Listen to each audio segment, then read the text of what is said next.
Okay, welcome back to the Lilgamen Saga on the PlayStation.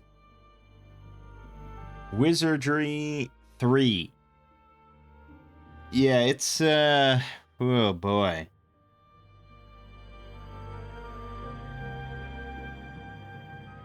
Now, apparently at the time, reviews for Wizardry 3 said that it was the best Wizardry game yet.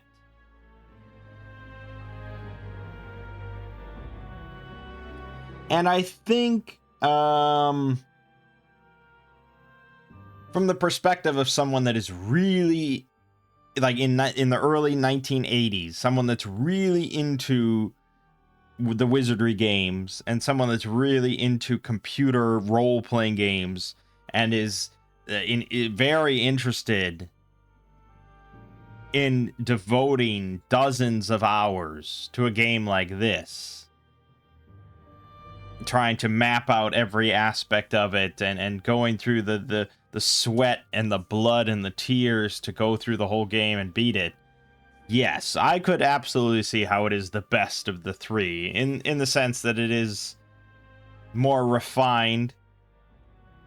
The first game suffers by having half the game just be kind of pointless, and really weird kind of progression. It's very easy to just, like, get up to insane levels on the first floor by fighting in one infinite battle over and over, and then, like, going to the 7th floor and repeating another infinite fight over and over to get the best gear, and then going to the last floor to beat the boss. That's basically Wizardry 1. Wizardry 2 then improves on that aspect by making every floor important for one reason or another. But it's still, it suffers by just being a direct continuation of the first game. It's almost like Wizardry 1.5, because you basically have to carry over the same characters from Wizardry 1. So it's almost more like a DLC, basically. And it's quite short. I mean, it did not take us long to beat Wizardry 2. Wizardry 3, then, you start essentially at level 1. I mean, it helps a lot to bring over characters from earlier because they start with higher stats, which is a big factor. But and really, like, you couldn't make new characters here. So you kind of had to bring over characters from Wizardry 1 constantly in the old days. We can make new characters because they realized that was dumb, but yeah, so you're starting at level 1 again. You're starting basically fresh, and you are going through all the levels. There's, like, little subquests. The maps have, like, little tucked away areas and things like that. Yeah, I think it's its most kind of the most kind of diverse of the three games. It adds new items, new equipment, things like that. Yeah, I could see it being regarded back then as the best of the three. The problem is, well, there's a lot. There's a lot of problems. Got a bag of gems. I assume that just gets sold. No, maybe it doesn't.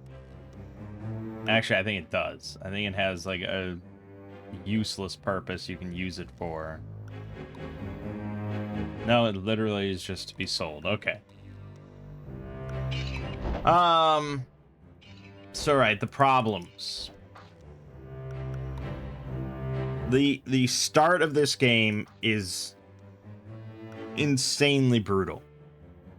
Apparently Wizardry 4 is even more brutal, but I don't think I've ever used more save states at the start of an RPG than Wizardry 3. Because you have level 1 characters, you're not going to really have any good equipment, and pretty much every enemy you encounter has the potential to one-shot any one of your characters. Which is very much like old school D&D, but unlike old school D&D, there's no options for like creative solutions or anything like that. Like the goal is to kill enemies, and you have to walk up and just start hitting them. And so CRPG Addict said that he went through like 50 characters, level 1 characters, before finally getting kind of a foothold and progressing. That's not far off. Like, it is ludicrous.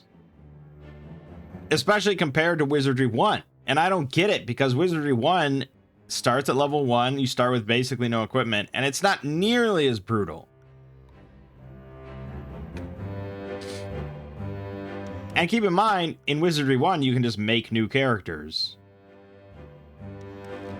Here, they have to be imported at level 1, unless you want to level them up a bit, but then you're basically leveling them up just to try to get decent stats so that they then go back to level 1. Like, it's just fucking ridiculous. And it was not entertaining. It was not exciting. It was just a lot of save scumming. But okay, so then you eventually do get some levels, and you start leveling, you start getting health, and you start being able to win fights repeatedly without any sort of losses, save scumming, whatever. But you're never going to get to the point where, like, if you play Final Fantasy VI, you know, and you keep grinding on, like, the same enemies, eventually you basically just cannot die from those enemies. And you can just mindlessly just, like, blah, blah, blah, you know. That doesn't really ever happen here, because the XP amounts are insane to level up at a certain point.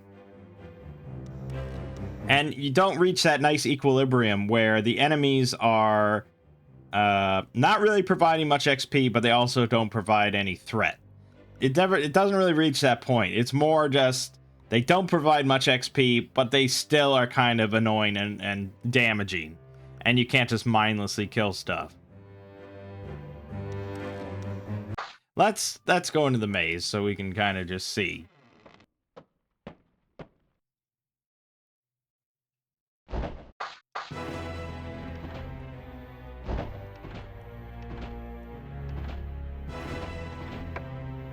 Alright, so this is sort of the level 1 grinding spot. It's this moat around the castle, because you can get into fights with these moat monsters. So there you go. I mean, that was one round. And this is... Okay, I mean, I took... What, 7 points of damage there to one character. Not terrible.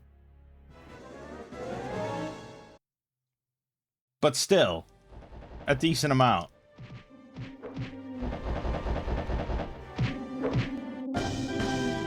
And this is giving like 150 XP for each person. 150, 200, depending on how many we fight. And to level up at this point, I need like 9,000 XP.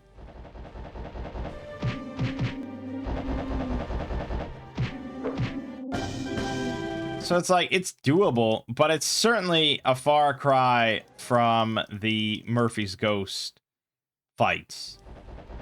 And sometimes you just have to go into it with these giant slugs and you get way less XP and so on and so forth. And I can use fast forwarding and basically just going around in a big circle over and over. Which, again, compared to Murphy's Ghost with like unthrottled speed and auto fire and everything, this is just way, way slower. And I don't know, I guess, and then there's these fights, which are just absolute shit. If I kill all these, it's worth about 8 XP. So, completely worthless. They must have not liked the idea of the Murphy's Ghost infinite encounter, because they never did that again. They never did that again. There's no infinite grinding spot. Apparently on the 4th floor, there's spots where you can step on a tile, and then the next tile you step on is a guaranteed encounter. So I guess that's kind of good, but it's not Murphy's Ghost, because Murphy's Ghost was appealing because it was infinite in the same spot, and they weren't really threatening. I mean, at a certain point, they gave just far more XP than they really should have been worth based on their difficulty. But I don't know, Wizardry 1 so far is my favorite because of that fact, because I could just infinitely farm it, and it was fast and enjoyable. 116 XP for that. You know, it's just like, it's just so fucking slow. And then you say, well, man, you're supposed to go down to lower floors to have higher XP monsters.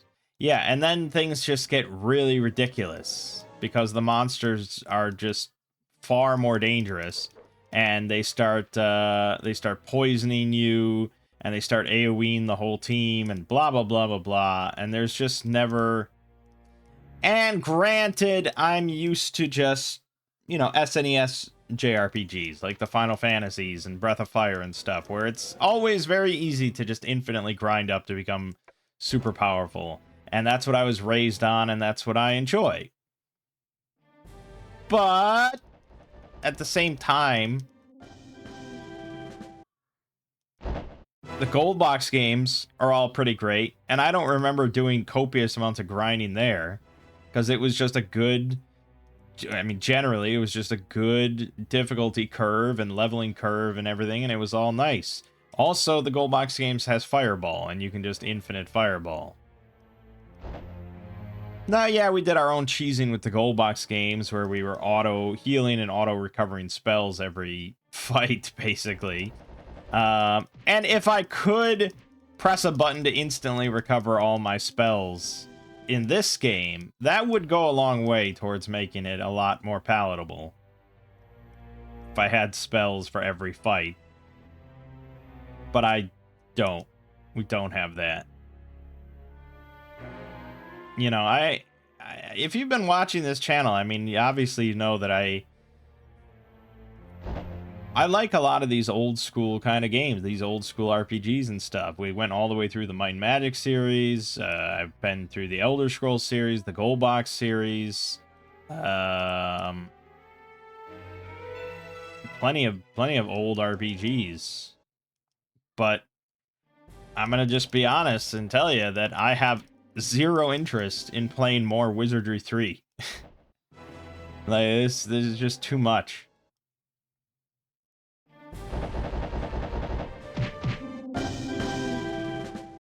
Because like I said, I did go down to level 2, and I did go down to level 4 for a very brief moment. I tried getting into like one fight on level 4, and it was just poison and death and awful, and it was just like, no, I'm clearly not ready for this, so I have to grind on level 2 some more, but that's more dangerous and tedious, because the only way to recover is to go all the way back up through level 1, and unlike Wizardry 1, where you had elevators, and it was all pretty quick to go up and down floors, or Wizardry 2, where you start at like level 13 and you have teleport available immediately. Here, you gotta just fucking trudge. And every time I want to go to level 2... Actually, hold on. Yeah, every time I want to go to level 2, I have to trudge through this castle here, with its winding pathways and doors, to get down to the stairs to level 2. And then level 2 to level 4 is way fucking worse. It takes forever. And it's just... I really was like, you know, I can do this. I'm gonna grind up, and it's gonna get better. It's gonna get better. But the fact of the matter for me is that life is too short. And there are a million other games that I could be playing that I know I would enjoy more. So it's not worth it. It's just not worth it. And like I said, I was never sure how much of the Wizardry games I was going to play. Especially these early ones. And we only got through Wizardry 1 and 2 because of, you know, emulation cheesing. But this one, emulation cheesing doesn't really save. There's nothing I can do to make this a shorter, quicker, more enjoyable experience. At least on the PlayStation version. If I was playing like the DOS version with Where Are We, maybe I could just cheese my stats and recover spells constantly or something like that. And we could just like play through the game, but yeah, it's just not worth it. So, this is a niche game in a niche genre from a bygone era. There are not many people playing Wizardry 3. And even less people that play it through it and, like, play it legitimately and win. In these days, that is... It's niche enough that I'm even playing this.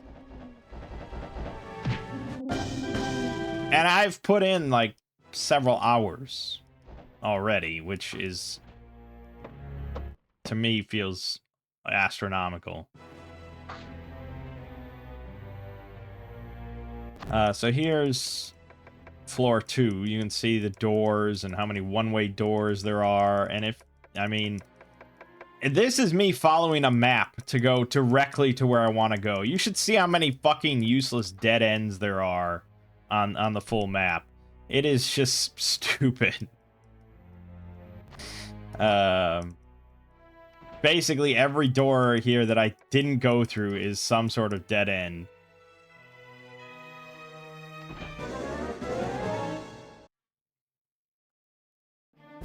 And here's an average encounter on level 2. 6 small animals, 6 vultures, 6 strange birds. And I think the 6 strange birds are more vultures.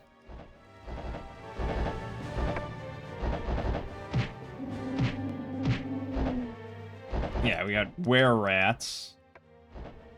And then we can cast spells, but you don't have that many spells.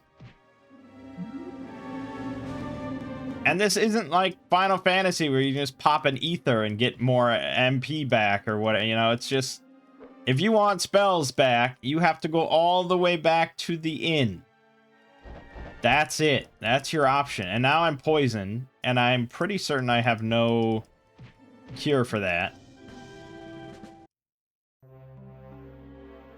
And we're just gonna fucking open this. Mage Blaster. Paralyzed, petrified. Yeah, we're basically fucked. Yeah, I have no poison heal. So this is game over. So massive props to anyone that has the patience and wherewithal to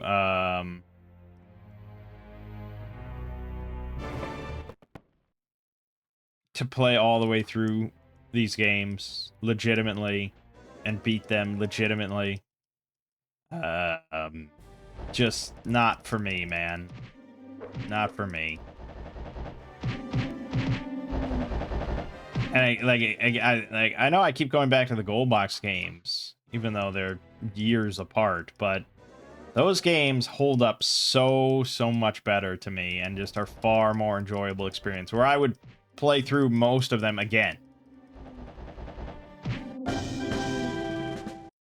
Because I think the combat engine and everything and the character customization, flexibility and everything is just, it's just so much more fun to me.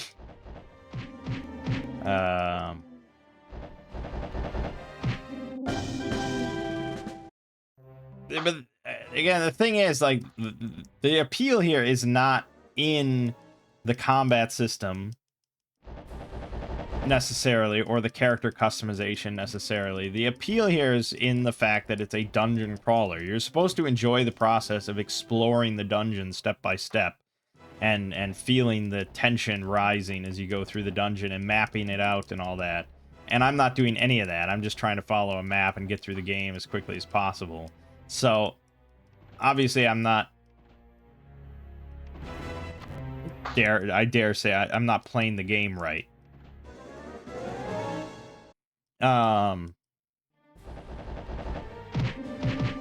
But yeah, I don't want to do those things. So maybe the Wizardry series isn't for me.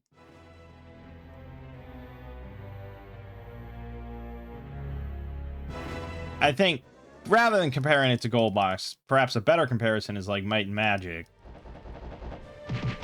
So why did I absolutely love Might and Magic 3 and 4 and 5 compared to this? One is the fact that it was just far more flexible. Like it was a world, you know. It wasn't just one dungeon. You're trekking across a world, doing quests and all that stuff, and gaining power. I also thought the combat system was just more enjoyable. And I didn't really get that much into Might and Magic 1 and 2, which were a bit more like this. It wasn't until the third game where it added, you know, nice graphics and everything, and just, you know, you got random loot and stuff, and it just it wasn't nearly as punishing. All those kind of things. So 700 gold. 1,400 gold. I can't even afford to. Yeah, I think you get the picture. Okay, I can afford if I pool my money. Great.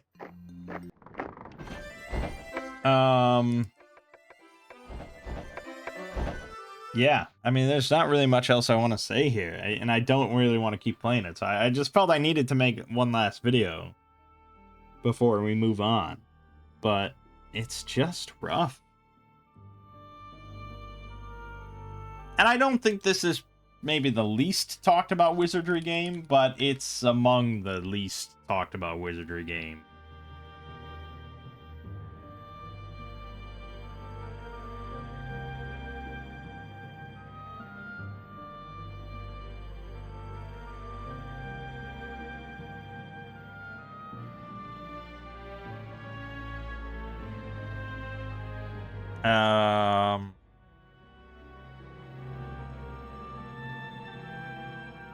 I mean, this one is never going to appear on, like, the best Wizardry game.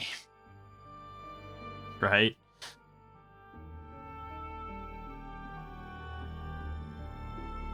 Here, what is the best Wizardry game?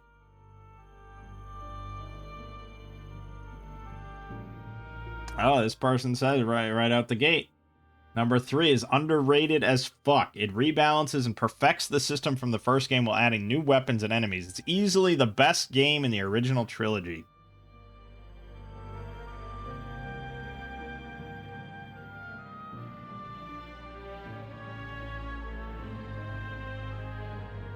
That seems like a somewhat unique opinion, though, from looking at everyone else's thoughts.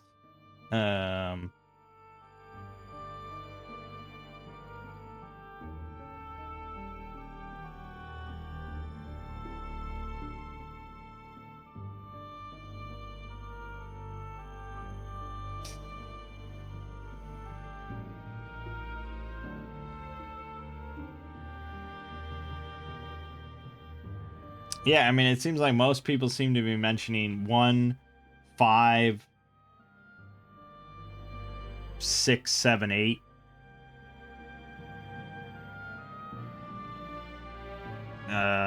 So it seems like it just skips over. Most people seem to skip over 2, 3, and 4.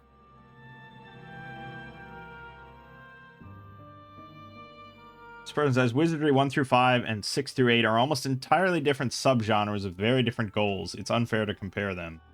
The old ones are all about that go deeper / return to town conflict, managing resources, drawing maps, and trying to make as much progress as possible. They are extremely tense, nerve-wracking, and really unique. The newer ones are much closer to traditional RPGs. Not that different of a formula from Might and Magic, Eye of the Beholder, Dungeon Master Wasteland, and even Icewind Dale.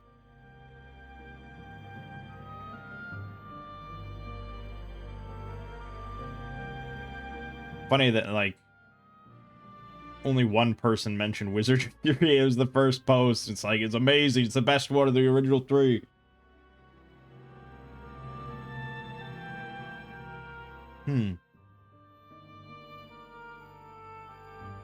Yeah, it's just... I think what it comes down to, like I said, is just I am not engaging with the game the way that people that enjoy these games engage with it.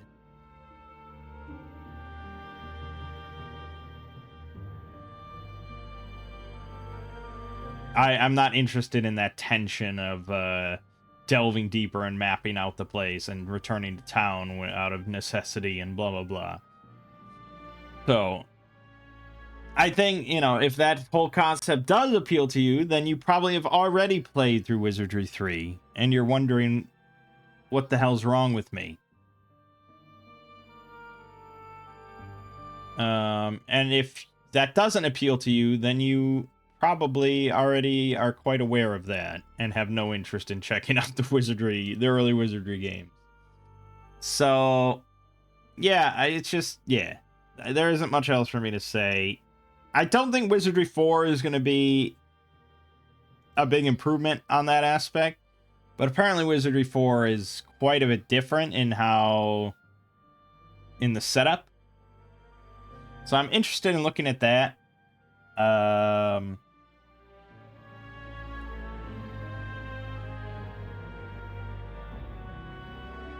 And we have to go to a different game for that. We have to go to New Age of Lilgamen on the PlayStation.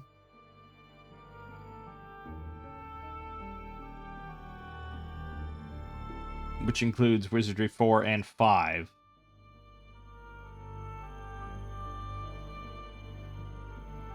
So, yeah, I mean, we're going to check out Wizardry 4 and 5 for sure. I don't have super high expectations, even though a lot of people say Wizardry 5 is pretty good. We'll see.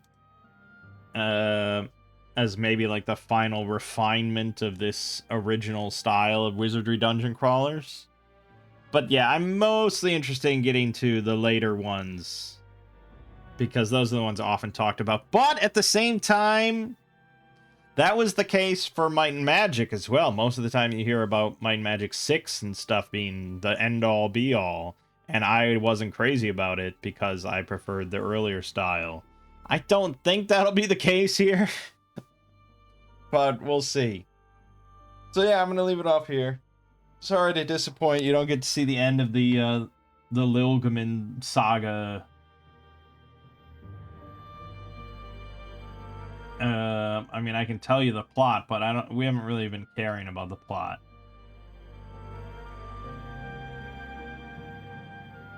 And I don't even know if I could tell you the plot. So, yeah. All right. My name is Mangg. This has been the Lilgamen Saga on PlayStation, Wizardry 1, 2, and 3. And I'll see you fine folks around.